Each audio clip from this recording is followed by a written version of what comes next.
नि त आज हाम्रो सरकार चलेको छ, हामी चाहिँ ठिक भोलि अर्कोको सरकार पनि चल्छ कि त्यो सरकार चल्ने क्रम त चलिरहला, तर त्यहाँ हुनुपर्ने व्यवस्था चाहिँ गरिदिनु पर्यो। पत्रकारहरूले लेखेका कुराकानीमा पनि त समान बिहा भूमि भयो भनेदेखि कोही जेल जानबाट बस्दैन, दुरुपयोग नहोला भन्ने चाहिँ छैन।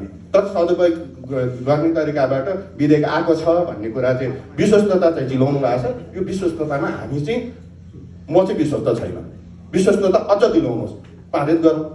ल्याउन नहुने भनेको छैन, उपत्यका प्रदेशले पनि भनेको छैन, पत्रकार महासङ्घले पनि भनेको छैन। ल्याउनै नहुने चिज लिएर आयो सरकारले चाहिँ त्यो भनेकै होइन।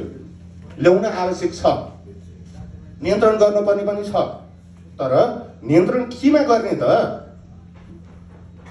प्रहरी चौकी जानुहोस्, पत्रकारले कुनै त्यो छुट्टै कानुनको व्यवस्था छैन। अदालत जानुहोस्, पत्रकार छुट्टै भनेर भन्दैन। अनि कानुनले त समान भन्छ, तर समान तरिकाबाटै लिएर आउने भने त पत्रकार पनि त भोलि फसिहाल्छ नि। नफस्ने छन् र हाम्रै साथीहरू फसिरहेका छन्। त्यो कारणले सामाजिक यो विधेयकको विषयमा चाहिँ अलिकति प्रस्ताइदिनुपर्छ। त्यसमा चाहिँ महत्त्वपूर्ण भूमिका प्रेस चौतारीकै हो। यत्रो ठुलो सङ्गठनले विश्वस्तता दिलाउनुपर्छ, हरेक पत्रकारलाई तँ सुरक्षित छस् भनेर विश्वस्तता दिलाउनुपर्छ। त्यस पछाडि पनि पत्रकार महासङ्घले चाहिँ होइन भन्यो भने चाहिँ हामी पनि हो भन्न पर्छ भन्छ।